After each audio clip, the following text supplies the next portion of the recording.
Book 101 review. Book 101 is all about the books that I read for the last 40 years. And today I have my special guest.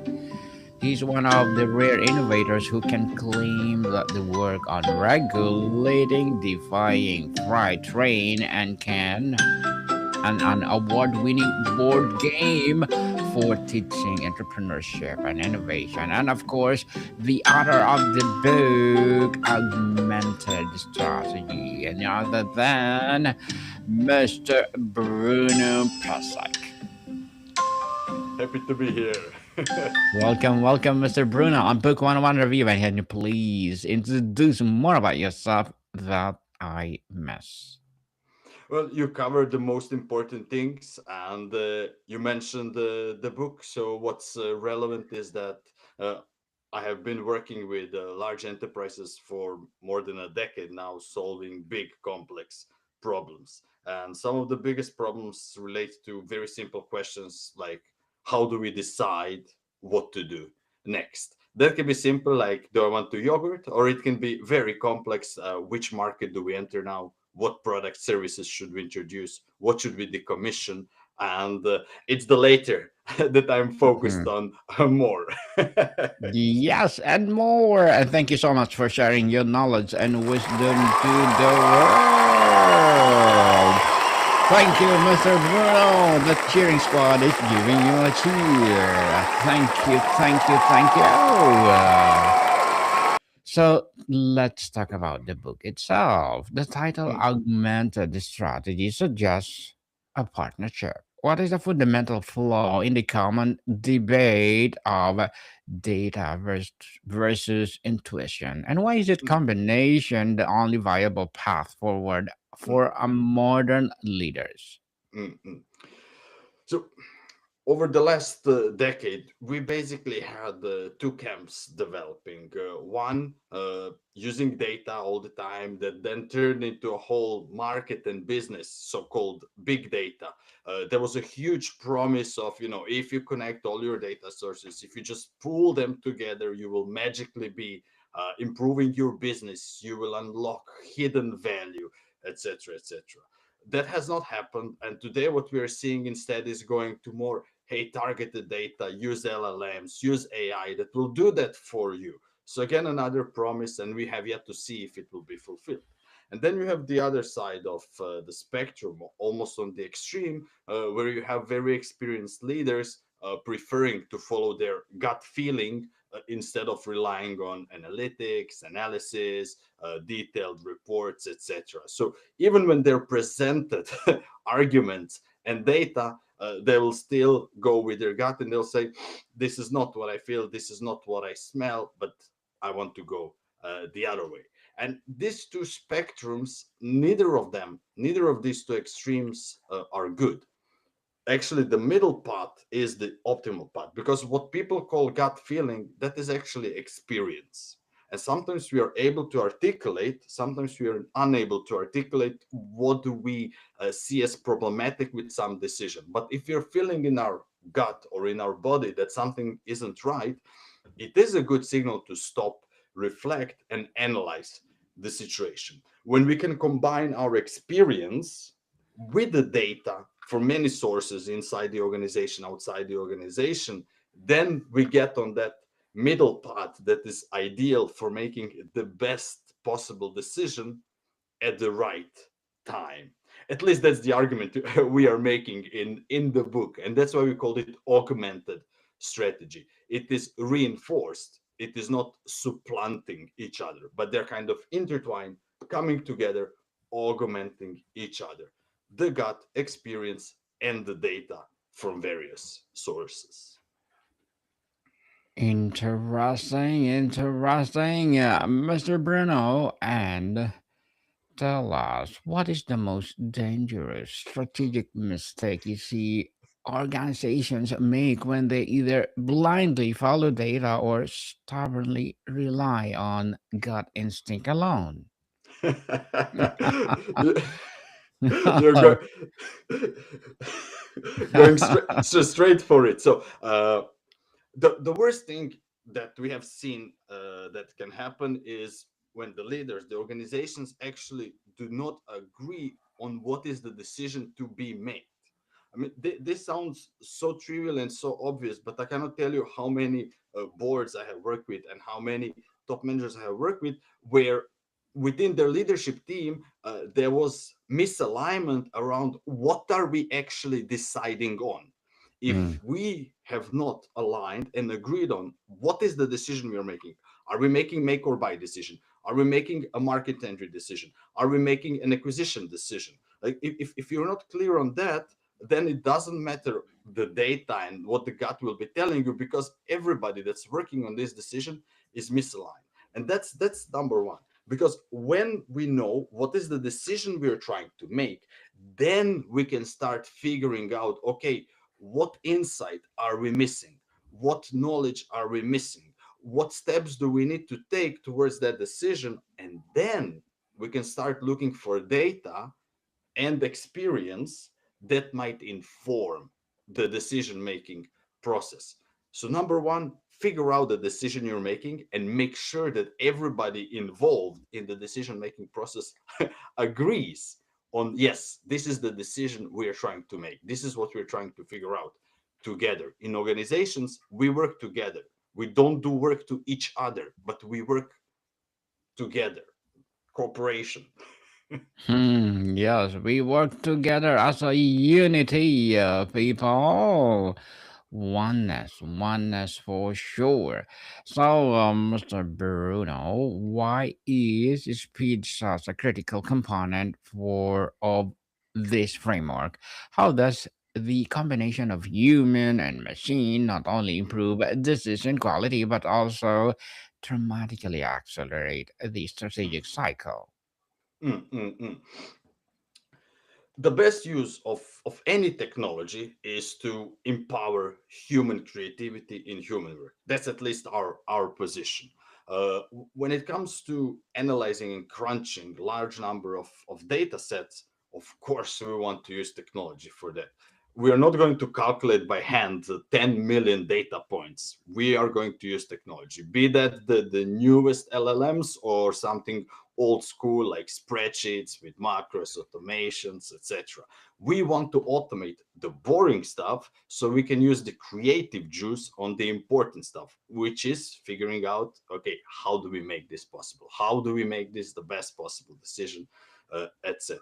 And that always should be the guiding principle, because if that is the guiding principle, then technology is in service of our work. We will not waste money, leaders will not waste money, organizations will not waste money and effort, because they're choosing technologies and advances that are directly supporting their business, instead of going and buying something that sounds so cool because somebody promised them the world with new big data or LLM models, etc. And then once they're buying and they have very expensive license, they have very expensive infrastructure, because that's what usually happens with large enterprises, and then try to figure out, okay, how do we profit from this? How do we benefit from this? And that was happening a lot, around 5 to 10 years ago. I was seeing that in European organizations where they would set up whole units within their conglomerates whose job was, okay, we now acquired a huge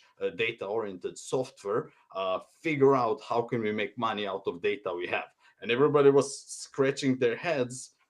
That question should have been answered way before anything was acquired. And again, this is something that we stress in the book, going talking again about it should be augmented. You should think about end goal first, end point first, and then everything trickles down from that. Mr. Bruno, what does a practical step by step augmented strategy session look like? Can you walk us through a real world example of a Mm, team using a data to inform, not replace, a critical human led mm, strategic conversation? mm. Yeah. Uh, let's trying to remove. I have a lot of NDAs, so I cannot talk freely about all the projects. So let's generalize a little bit. One very common big investment the companies need to make a big decision on is, should we enter a new market or not? Should we expand our product or service range? If yes, how? Should we build it ourselves? Should we be acquiring competitors or something similar? It's a lot of many questions, but the first question is, should we enter? What we need to start looking at first are four different types of data sets, and here we're using data word very very broadly. So we have data coming from customers themselves, customers that are currently ours, we are serving them, but also all the customers in the market. If we are thinking about entering a new market where we have no presence whatsoever, we still need customer data because we want to know what's their experience related to current products and services that they're using. What are they actually trying to achieve by using these products and services? Anything we can learn about customer. That is one big data set that is very important and we have to plug into. Then we want to reinforce it with ecosystem data, or at least what we call ecosystem data, and that is everybody else that's operating in that market. It can be providers to these customers, it might be vendors of the suppliers, it might be the community, it might be government, it might be any other functions that are important for that market and for our operations. And that last word, operations, that is another data set that we want, that everybody has access to, and that is our own organization's own operational data that is accessible usually in a number of different software services. If it's a manufacturing company, they might have ERP software. If it's not, there might be CRMs, there might be different spreadsheets. There's always accounting data that is also operational data. So that tells us something about internally what we're doing. We want that. And finally, the final data set that we want to tap into is expert knowledge. So every company has experts. What people or companies sometimes mistake, they think if we have one or two experts, that means our company is expert in something. No, no, no, no. People are experts. Companies are just that piece of writing on a piece of paper or digital. That's it. They're abstractions. But if Bruno or Daniel or John or whomever was an expert in your company and they leave, then your company loses expertise. So tapping into customer data, ecosystem data, operational data, and internal expertise, these four data sets, they provide all the data that we need in order to make the best possible decision. Should we or should we not enter into a new market? That covers everything. It doesn't drain the company of the resources. It doesn't take 17 years to analyze, crunch, etc. Because, as I said earlier, we are starting from the endpoint. And in this example, endpoint is, should we enter this market? By asking that question, then we go to the data that we have and we start figuring out what is our answer at this moment. Depending on how accessible for the organization data is, that might be anywhere between hours to several weeks, but it shouldn't be longer longer than that. And the benefit is, once organization starts stepping into their own data and establishes that processes connects everything within the organization, then that becomes reusable in the future. They will not need to spend the same amount of time because they have already made all the connections. They can easily draw on all the connections, data sources that they made to make new decisions in the future that will be faster, quicker, more efficient. And that's beautiful, or at least I think it's beautiful. Beautiful indeed, Mr. Bruno. So, building the organizational muscle, what new skills do strategies and leaders need to develop to be effective in this augmented model? Is it Mm. less about becoming a data scientist or more about becoming a translator or interrogator? Translator, for sure, translator. You do not need to become a data scientist or interrogator, but you do need to become a translator. And that is what we spoke earlier about.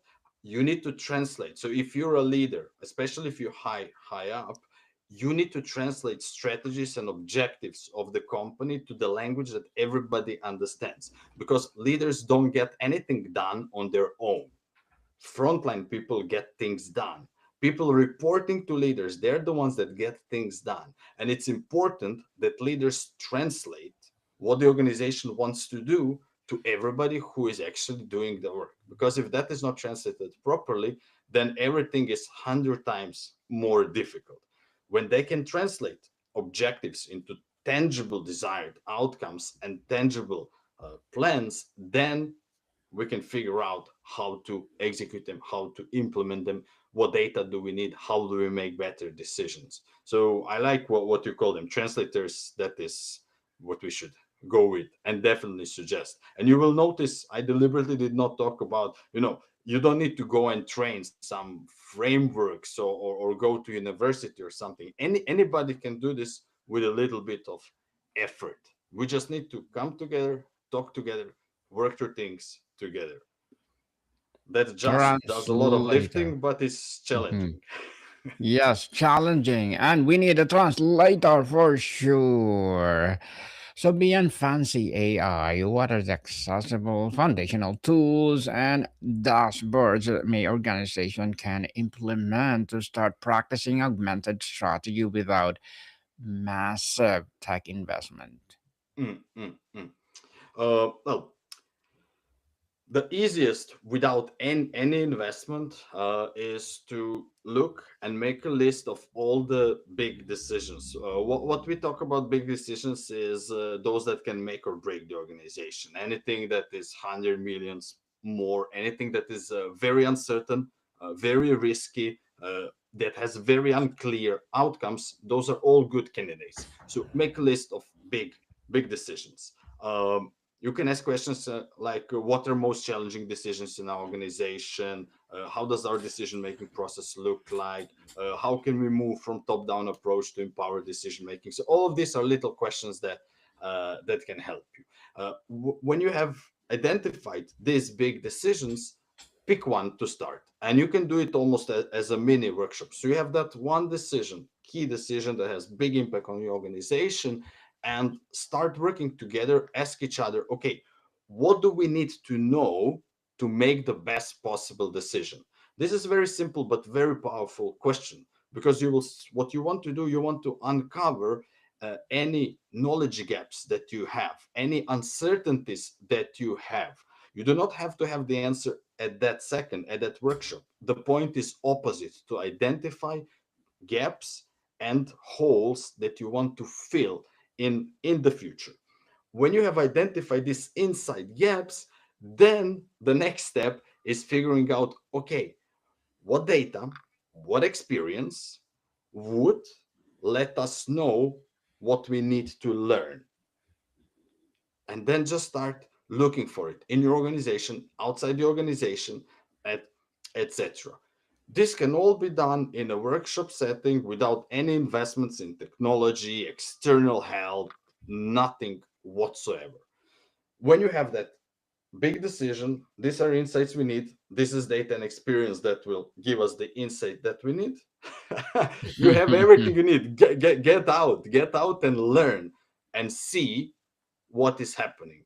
That's it. Anybody listening, watching this live or listening recording, you can set it up, run it next day in your organization, and start seeing results within few weeks. No investment necessary beyond, well, listening to this episode and doing the work with your people, your colleagues. Yes, and do it now, people. Now. Now. Definitely no. So, Mr. Bruno, what would be your short-term and long-term goals as an author? uh, as an author, well, my short-term and long-term goals are always the same. I try to write as much as possible to share what has worked and hasn't worked for me, hoping that it helps others. I enjoy reading books a lot.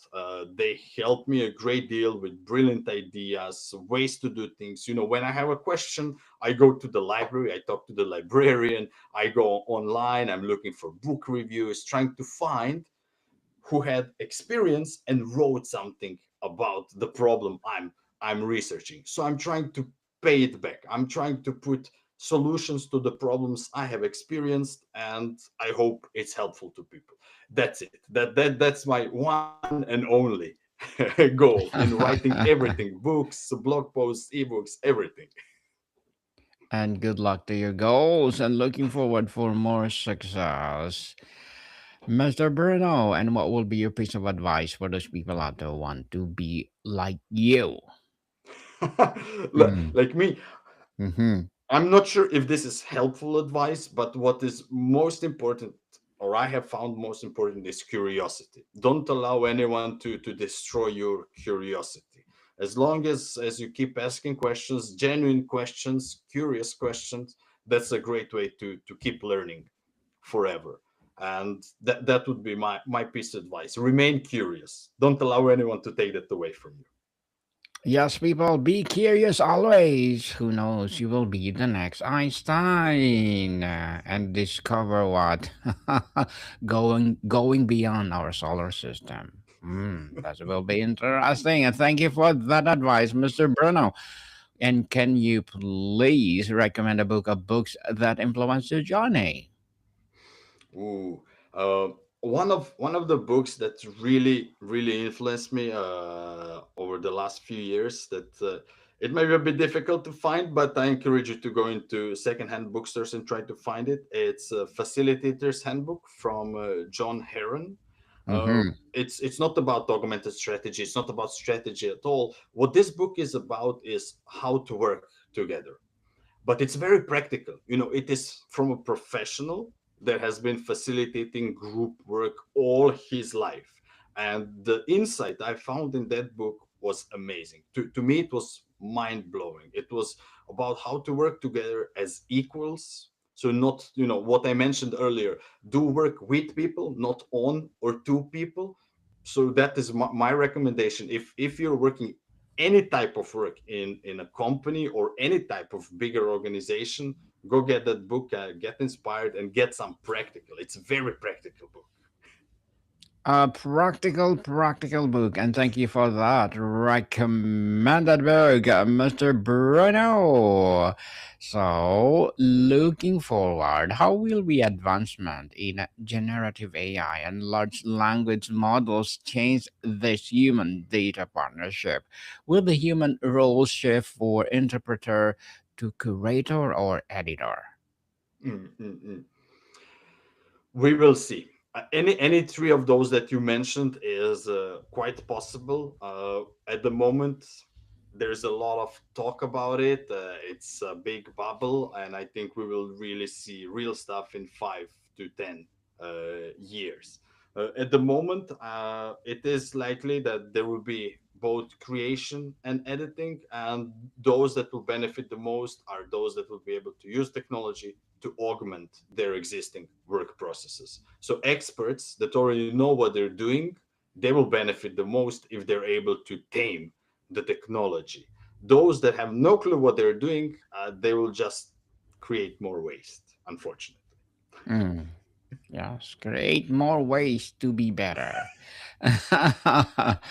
Definitely. So, Mr. Bruno, before we wrap up our discussion for today, I'm inviting you to please do listen to my other podcast, people, my other podcast, because my abstract essay is already in a sixth season. Abstract poetry in second, abstract poetry in third season, and of course my book 101 review in sixth season this year, comedy 101 in third season, and my food 101 in sixth season as well, geography 101, love letters, movie 101 review, music 101 our fifth season, science 101, sex 101 in its third season, and my baby podcast trivia 101, law 101, Mental Health 101, Motivation 101, Entrepreneurship 101, and of course, Bible Verses 101. Please listen to them wherever you listen your podcast.